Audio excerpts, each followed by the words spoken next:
ఏంటి మీకు stress buster ఏంటి? ఏ ఏ ఏ రకంగా రిలీవ్ అవుతారు వర్క్ స్ట్రెస్ నుంచి?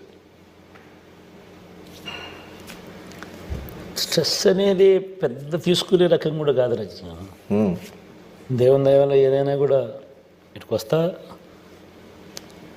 ప్రేయర్ బాగా చేస్తాను, దేవునికి ఇరిచి పెడతాను, తర్వాత జరుగుతుంది. నువ్వు నేను చేయగలిగింది ఒక స్థాయి దాకా చేయగలిగింది చేస్తావు, తర్వాత జరగాల్సింది జరుగుతుంది.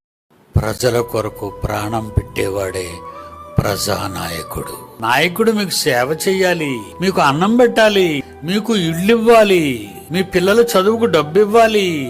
క్రైస్తవుడు కదండి జగన్. ఎలాగైనా జగను క్రైస్తవుడు.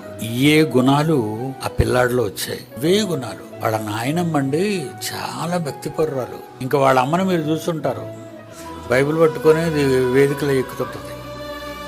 జగన్ వాళ్ళ అమ్మగారు క్రైస్తవ కుటుంబం గనక క్రీస్తు గుర్తు వచ్చేస్తాడు వాళ్ళకి. అందుకే నిజంగా చెప్పండి, ప్రపంచ దేశాలలో రాష్ట్రాలలో ఎక్కడా జరగని ప్రజాసేవా కార్యక్రమాలు ఒక్క ఆంధ్ర రాష్ట్రంలో మాత్రమే జరుగుతున్నాయి. ఎందుకంటే అతను క్రైస్తవుడు కనుక. నా సలహా, ఒక క్రైస్తవ పండితునిగా మీరెవ్వరికి ఓట్లు వేయకండి. దేవుని సన్నిధిలో నిలబడి చెప్తున్నాను మీతో, మీరు ఒకవేళ ఓటు వేస్తే జగన్కు తప్పకుండా ఓటు వేయాలి. చాలా మేలు చేస్తున్నాడు కదండి.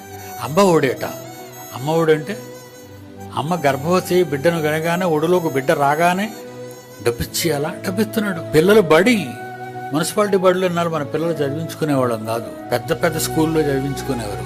ఇప్పుడు పిల్లలకి పాలు, గుడ్డు, పలకలు, పుస్తకాలు, బట్టలు, భోజనాలు ఇంగ్లీష్ మీడియం చేశాడు. ఉన్నమాట అండి, చేసినవి మనం చెప్పక తప్పదు. ఈ చెయ్యలేని వాడికి చెయ్యలేదు అని చెప్తున్నాం, చేసి ఆయన్ని చేశాడు అని చెప్తాం. చేస్తున్నాడు.